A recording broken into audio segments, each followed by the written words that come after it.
One is from my mother from the very beginning, since we were kids. She used to always say one phrase, two words: speak up. And I think this is a woman of color, an immigrant woman. She's amazing, intelligent, hardworking.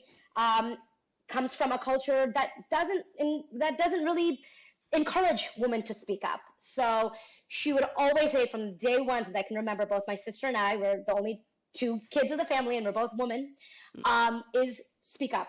Always speak up. Welcome to the Nopalera podcast, a place where I share the journey of building my company from the ground up, as well as the stories of others in our community. I am your host, Sandra Velasquez, founder of Nopalera, a culture-forward brand that celebrates and elevates culture. Aside from making great products, we are cultural storytellers with a mission to inspire our community to stand in their worth. In this podcast, you will hear a mix of solo and guest episodes around the entrepreneurial realities of building a company. I launched Nopalera from my Brooklyn apartment with no outside funding while working 3 jobs, raising my child in the middle of the pandemic at the age of 44. Thank you for joining me on this journey. I hope it inspires you to live boldly. Kiku Chaudhuri is the co-founder of Shaz and Kiks, a hair wellness company that is reimagining ancient Indian rituals to build your healthiest hair ecosystem by harnessing the power of nutrient-rich ingredients indigenous to the Indian subcontinent. Rooted in Ayurveda, one of the world's oldest healing systems, Kiku and her sister and co-founder Shaz take these age-old rituals and reimagine them for today's world. Prior to Shaz and Kiks, Kiku worked in the tech and media industries for 15 plus years. She worked at Conde Nast on brands such as Vogue and GQ, leading digital growth and innovation before she started her entrepreneurial journey. I am excited for you to listen to this conversation, my first guest on the Nopalera podcast with Kiku from Shaz and Kiks. I am a legit fan of their brand and their products, and this is just such a beautiful story about 2 sisters who wanted to work together, and they leaned into their culture as the foundation of their brand. Let's dive in. Kiku, welcome to the Nopalera podcast. How are you? I'm doing wonderful. I am so excited and happy to be here. I am so excited. I know that I've told you multiple times by email, but I want to say it publicly. I am obsessed. I know that's an overused word, but I am obsessed with your hair clay cleanser. It is what I was missing in my life. So thank you so much for making amazing products. Oh my God. I will always cheer up whenever I hear any type of good review of our products. And you've given us so much love and support, and it just makes my heart burst to hear that, that our cleanser is giving you so much happiness. That's kind of at the end of the day, our goal.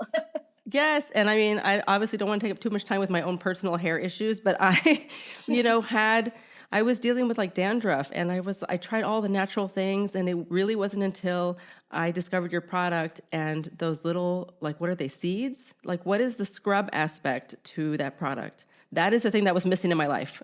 Yeah, there's a physical exfoliant, which is they're jamun seeds. Jamun is an Indian blueberry, which also gives it its really fun purple color, which makes you kind of want to eat the product but don't. Yes. But yeah, it's jamun. It's these little blackberry. Sorry, not blackberries. They're Indian blueberries. They're not blackberries. Yeah. And the seed, they're just really great exfoliants. And they're also just really full of antioxidants as well and nutrition. So they do double duty. And I'm really happy that it's helped you relieve some of your scalp challenges. I literally am addicted, and I hide it from my daughter, who's a teenager, because I don't want her to use it. I want to use it all myself. But anyway, I'm so excited to dive into this conversation to really learn more about your story and to share it with more people. And first, why don't we start with, what did you do before you launched Shaz and Kiks? What were you and your sister doing? Because this is a company with you and your sister, right? Yeah. So we're co-founders. And so my other co-founder is also my sister, who's Shaz. So we're sister created and founded. A little bit about what I was doing, and I can even do a little nod to Shaz as well, because I think it really helps round out why we came together for both personal and a bit professional reasons as well, because there is both of us uniting and doing this together equally, which is very much part of our story. So before this, I've been out in the working world for 10 plus years. My background is specifically in tech media. for many years before I started Shaz and Kiks, I worked at Conde Nast, one of the world's biggest publishing companies. I started there when they were first starting to focus on like the digital side of their business. So it feels like 100 years ago, but Right. it wasn't. And like it wasn't that long ago where like their site was on like WordPress, which is for all their sites. So they own at that time. Things have changed a lot since I've been there, but they own 20 different media titles, anywhere from Allure, Glamour, Bon Appetit, Conde Nast Traveler, New Yorker, Vanity Fair, GQ, Allure.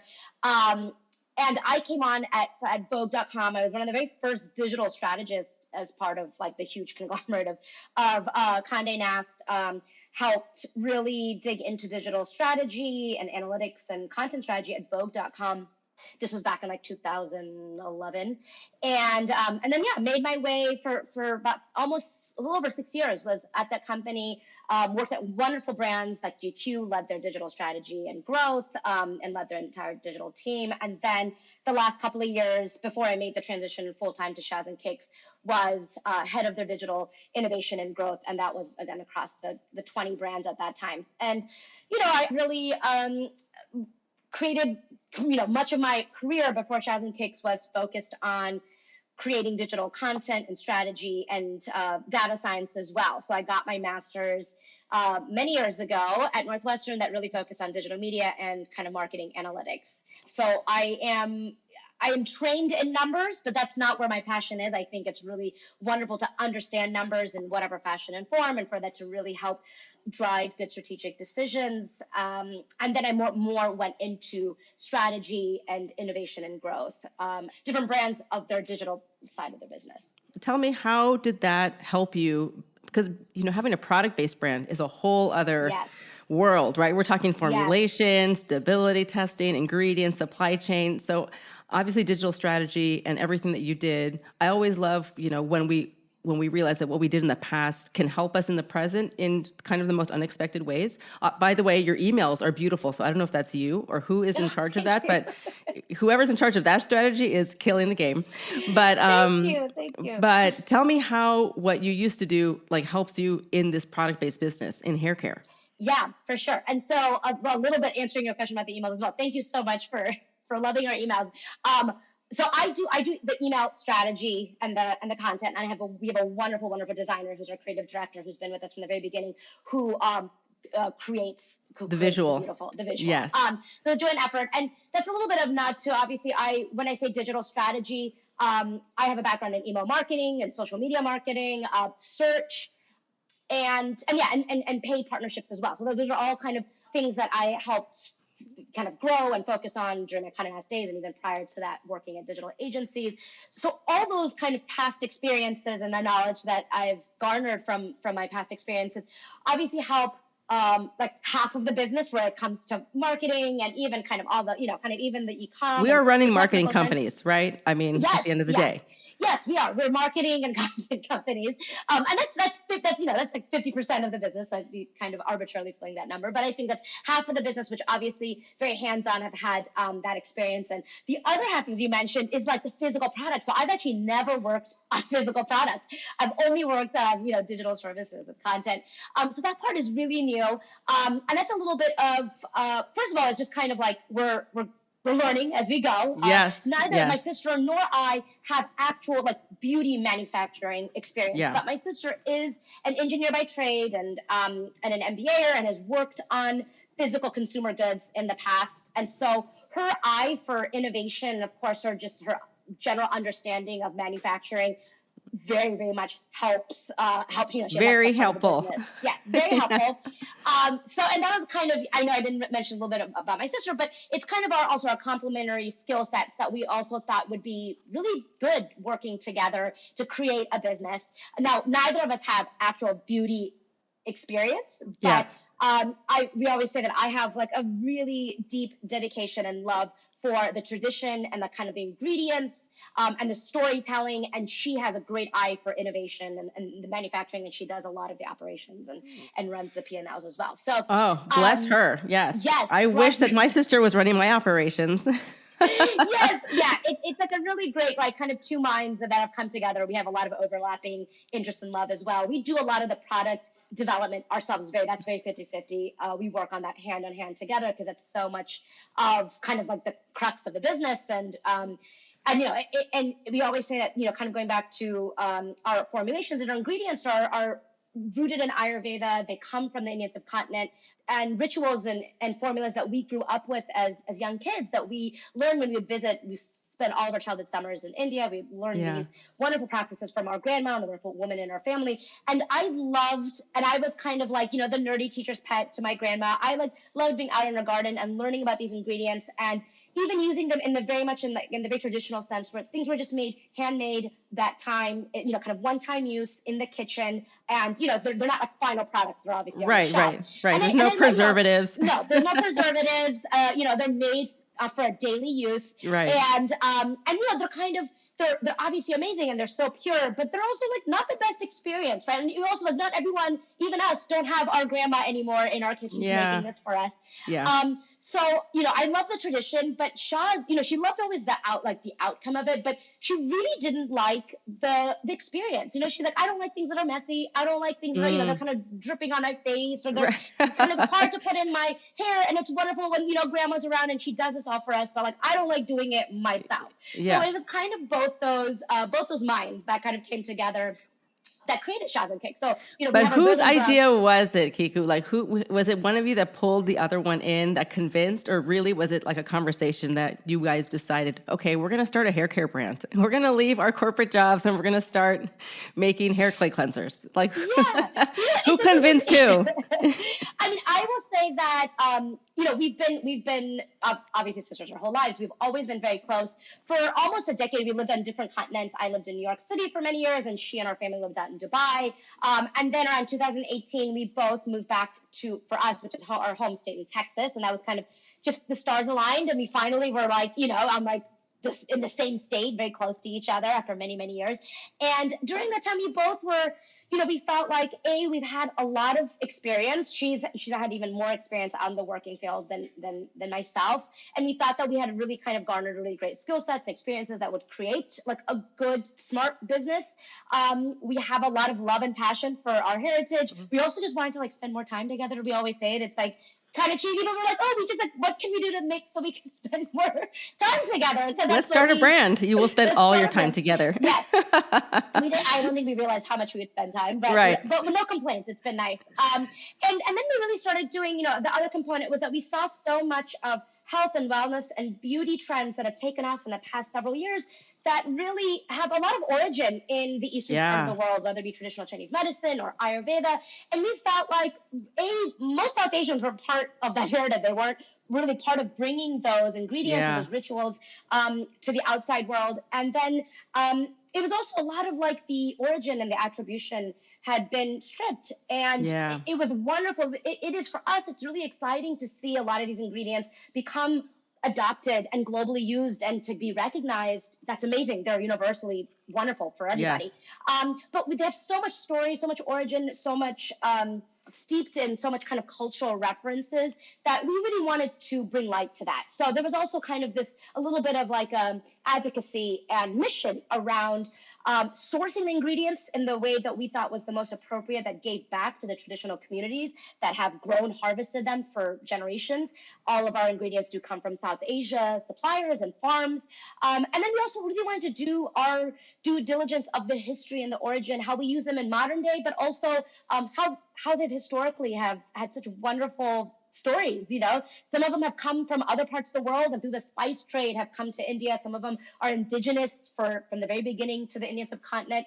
So we kind of see ourselves as storytellers. And so there's a lot of all those kind of conversations that have happened for decades between me and Shaz. And we really felt like it was the right time. And I think really kind of then doing our due diligence, we both come from marketing backgrounds. We will do good research into the landscape and the different, the competitor analysis. Yeah.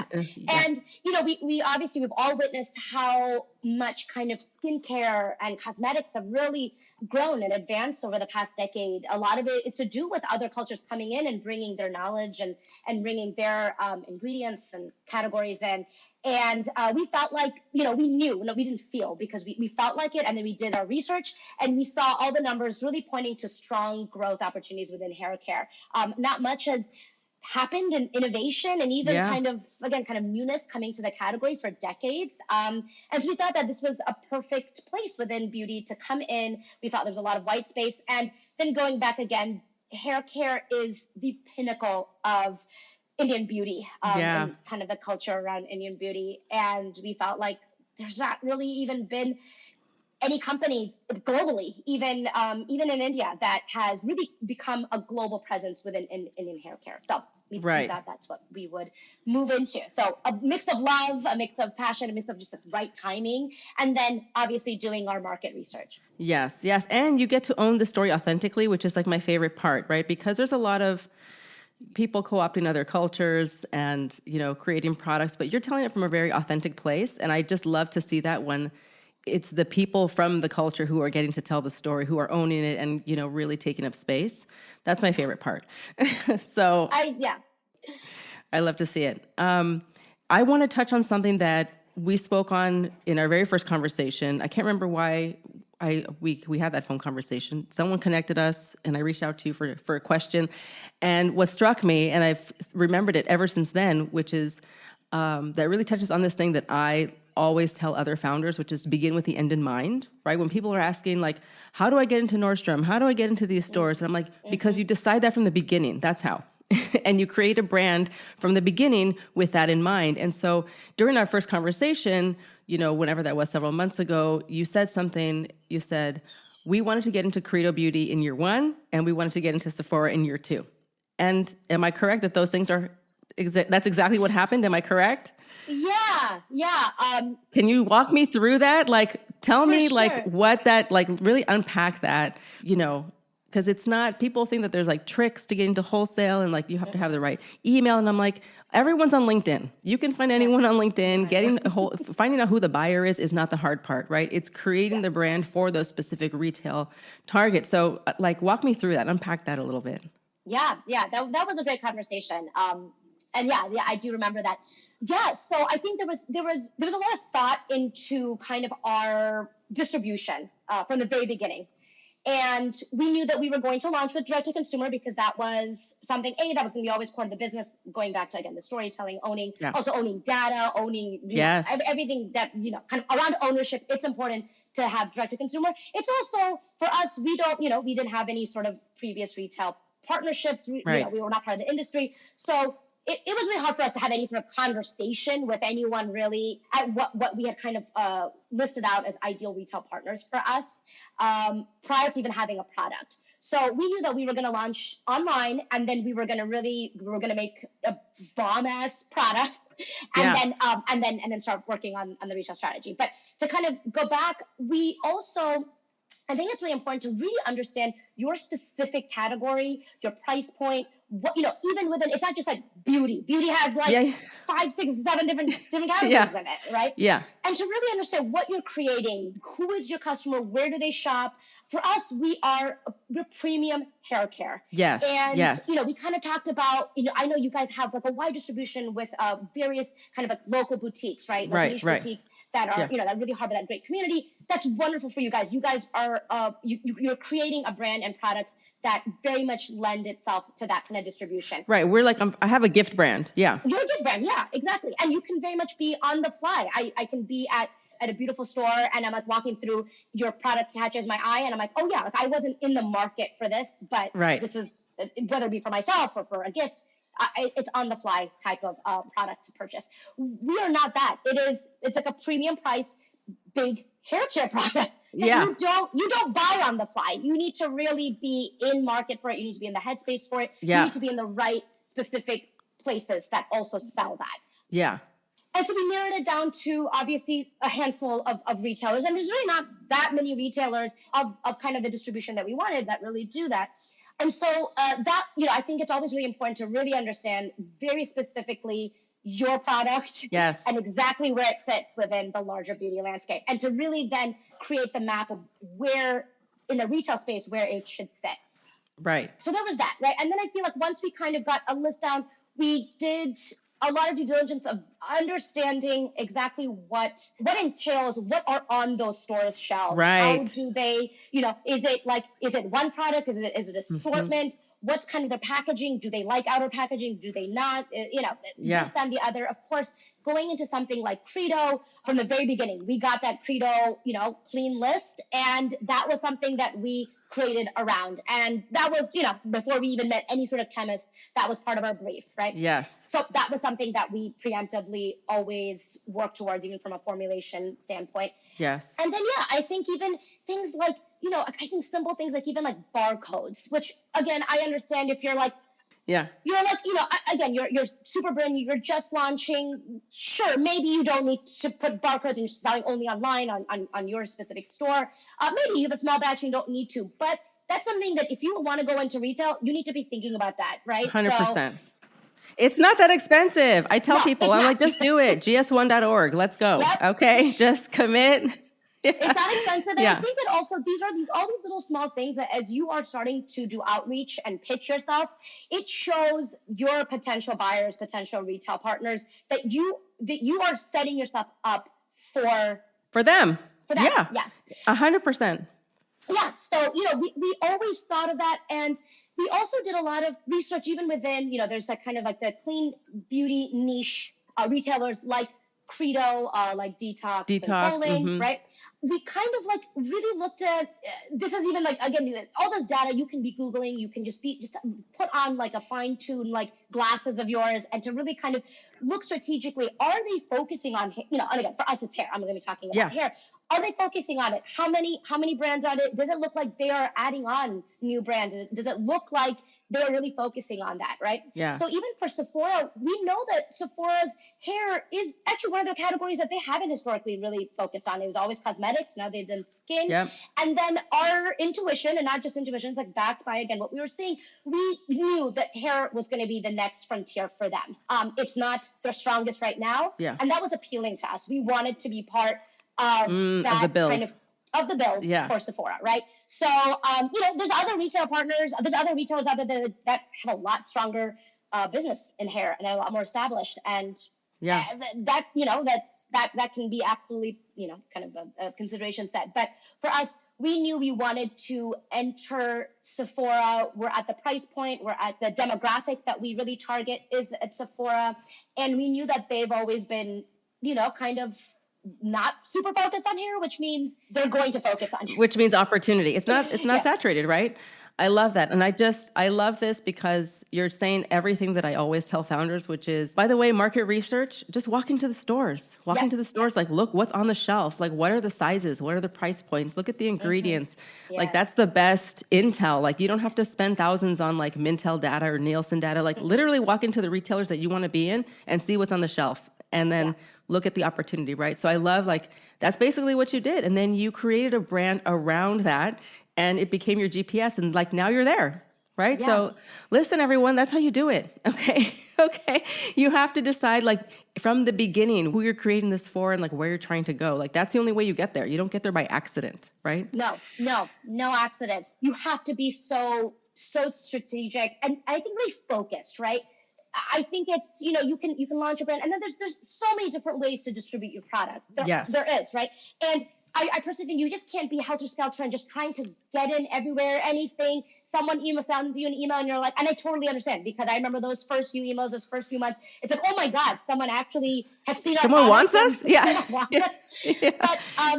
I think just having a very clear focus on distribution is really important. And I think sometimes we've said no, and we're a really tiny brand still.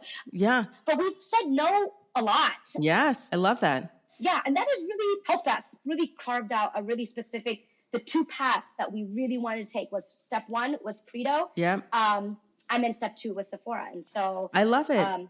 Very deliberate. I've been saying no from the beginning. We still say no constantly. Mm-hmm. And listen, you can always go back and say yes later. Yes. But, Yes.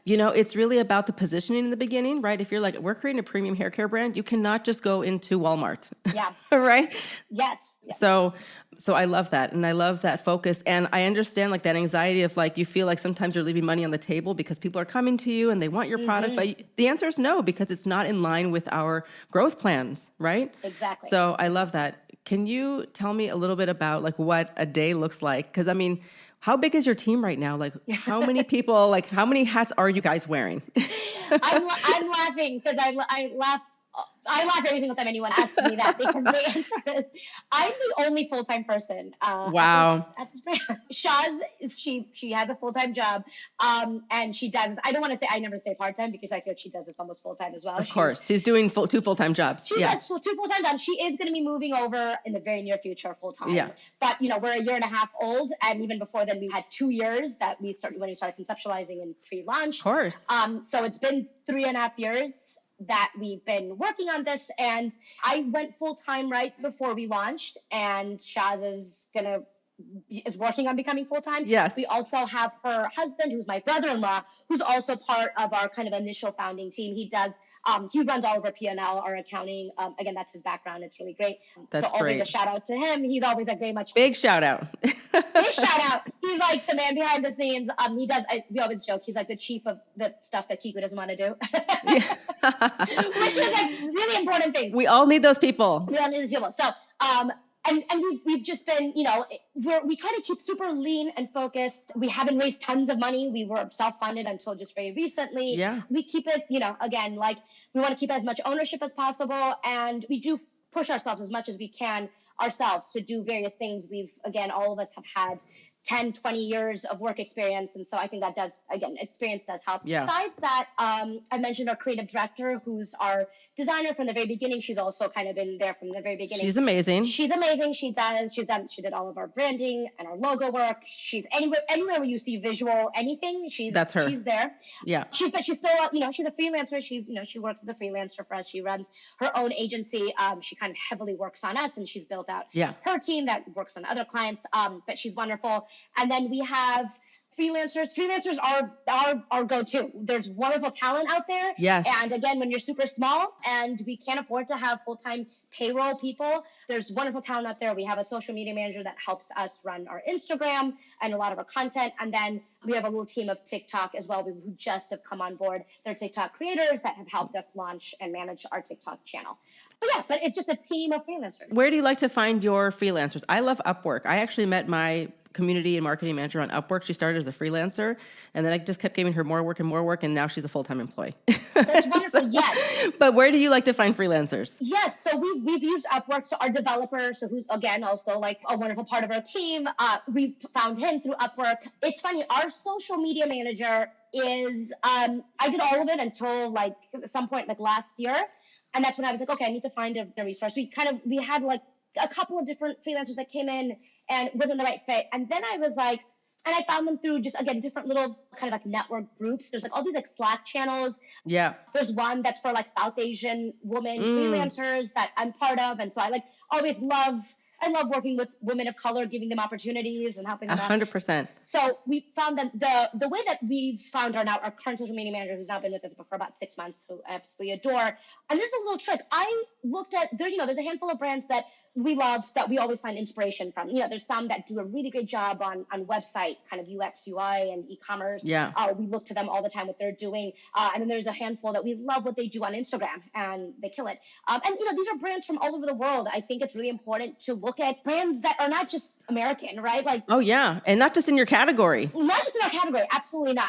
Yeah. We look at across the board, and I think that really helps us just in general to make sure that we're getting wonderful inspiration from all parts of the world. 100%. Yeah. Anyways, so there's this one jewelry brand that we absolutely adore. Shaz and I, we are big fans of ourselves, and we love their product, but also we love their their social media.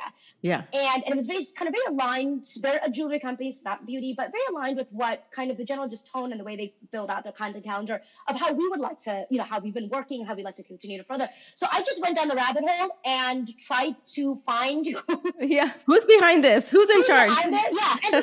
And so they could have very much had like a full-time person who obviously I'm not going to poach them, but I found that they work with this freelancer, this wonderful kind of social media content freelancer. And then I reached out to her, and that's how we connected.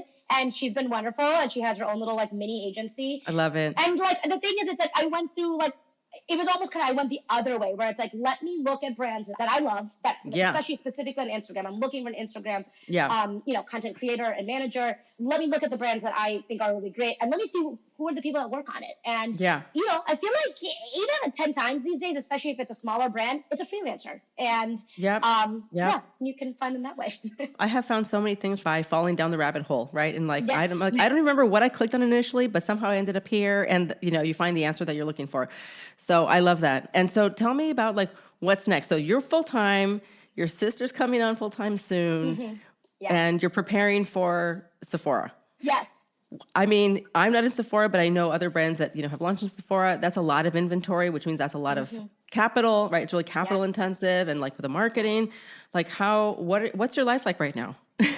What are you doing to prepare for that? It is like full of gratitude and excitement. Right. Yes. Gratitude first. Yes. The day to day, we really just look at without feeling overwhelmed, because there's days where it feels very overwhelming. Yes. It's a really just kind of hands down, really focus on the day to day and like one task at a time. So we are part of the Sephora Accelerate program. So I kind of want to do this call out because it has really helped us prep and get situated. So the Accelerate program, it's 6 months.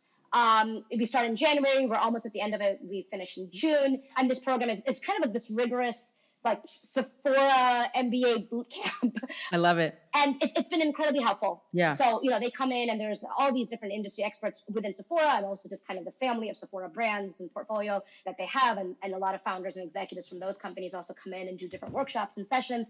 And they're really there to really help you, just like foundationally set up your company as a whole, outside of even Sephora, just kind of really help you foundationally create the strongest kind of building blocks to make sure that you are set up for big retail. Yeah. And then their job is to really help you launch and succeed at Sephora. So I think we've had this really wonderful opportunity for 6 months.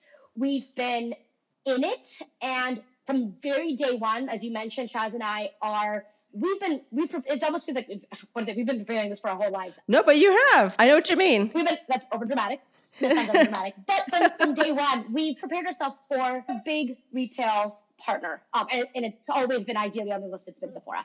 Right. And so we came into the program with a lot of things already kind of set up, have learned excessively. We are like big learners. I think that's really important. We constantly ask questions, constantly after every single session, almost every single session, anyone comes in, follow up with, any sort of question, thank you, gifts. I think these are the little things I think that really help you set up for success. And build a relationship, right? Which is the foundation. Right. And I think that, just that email of like, hey, I have a question. And it can be anywhere from like a small granular question to like, I don't know, like what's like yours TikTok is amazing, and like the lighting is great. Can you tell me what ring light you use? I mean, it can be something as small as that to like inventory management questions, blah, blah, blah. But I think, number one is like asking questions all the time. Yes. Is like, that's been, even prior to this opportunity with Sephora and even going through this program, has really been helpful. I think I've always been, I know I always get made fun of by Shaz. Like I've always been like that student in the front of the class with their hand up in the air. That's just who I am naturally, no shame. And that's what I continue to be even now. Yes, no, it's so true. I mean, the learning is never ending, right? I feel like every day I'm learning something new. I'm asking new questions. It just does not end. There's no, you think that you reach a peak, but now you're just like the bottom of another mountain that you have to climb. Another mountain. Yeah.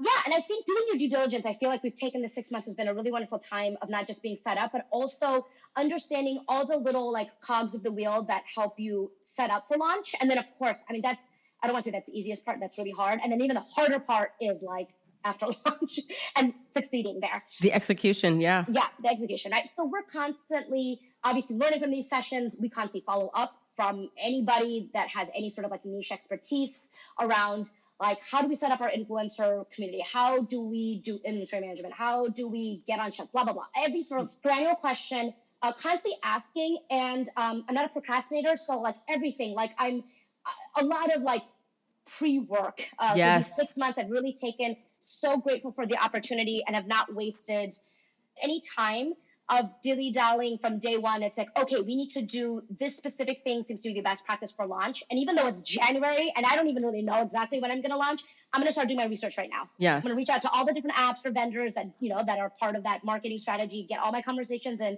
so, yeah, so it's a lot of prep work. Yeah, prep work. Yeah. Yes. And I love that. I mean, I'm right now, I feel like my entire 2022 is about preparing for 2023. You know, it's, there's just so much prep work. It takes so long, you know, it takes so much longer than people think. Yes. You know, just even like you said, like people have known about you for a year and a half, but they didn't know about the other year and a half that you were working on this. Yeah. So there's a lot of work that happens in the shadows, right? Where there's no applause, there's no money, and you have to put your head down and just work, right? Because you're preparing for that road ahead. So I love that. And I just want to thank you for this conversation. I want to wrap up with just some rapid fire questions, which I have not told you about in advance, but I know that you're a quick thinker, so I'm excited for your answers. Of course. Okay. So rapid fire question number 1 is, what is the best piece of advice you have ever received? And this can be business or life. I think I'm going to say 2. One is from my mother from the very beginning, since we were kids. She used to always say one phrase, 2 words, speak up. And I think this is a woman of color, an immigrant woman. She's amazing, intelligent, hardworking, comes from a culture that doesn't really encourage women to speak up. So she would always say from day one, since I can remember, both my sister and I were the only 2 kids of the family and we're both women, is speak up, always speak up. So I always think of that. Even my sitting in front of the class, raising my hand, no shame. I'm going to speak up. I'm going to ask questions and I'm going to be present. So I think that's one. I love it. And the other one is this personal, this was I think from my, when I worked at GQ, and this was the editorial director, who was this wonderful woman, and she was super funny and witty. And we used to always laugh at this one thing, which we used to always say, you got to risk it to get the biscuit. And I mean, you know, I feel like it started off as a joke, but I always keep that. I just write it. Sometimes I just put it on a piece of paper. Yeah. And you know, for me, I think this is also what really helps balance both my sister, and this is not rapid fire at all. I'm sorry. I feel like I'm going. No, please. There's no clock timer. Yeah. So she's definitely more risk averse and I'm more pro risk. And I think, again, these are the strategic decisions we've made for us to be partners. But I think you gotta, you know, at times you gotta put down your inhibitions, and it's okay to take risks. And I feel like, again, as women, it's hard. It's hard for us because there's so much weighs down on us in so many different ways.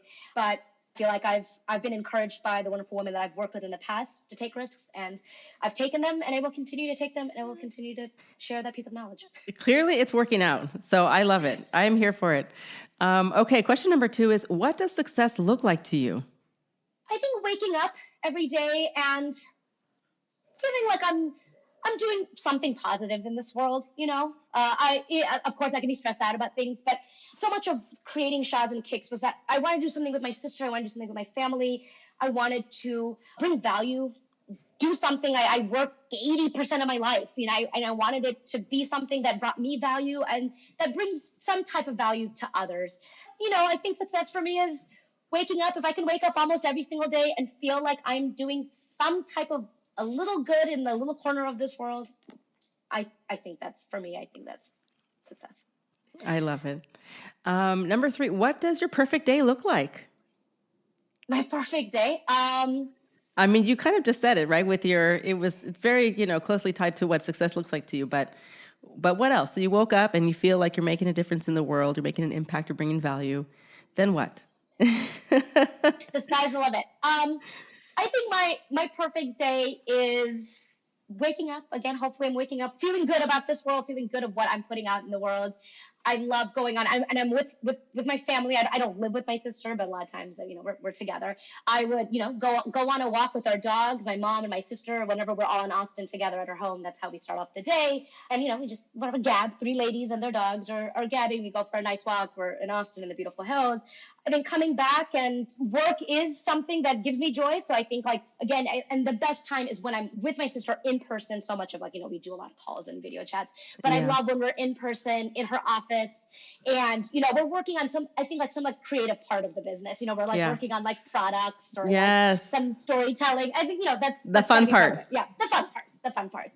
And I think that's kind of, the meat of the day. And then, the rest of the day is honestly I don't know, my mom cooks for us. We have we're with my family. She has 2 wonderful daughters, my nieces, who are hilarious. And it's a lot of family and friend love and good home cooked meal. And food and walking and hikes. I love it. Yes. Yeah. I love it. Okay. Almost done here. So what do you want to be remembered for? Oh my God.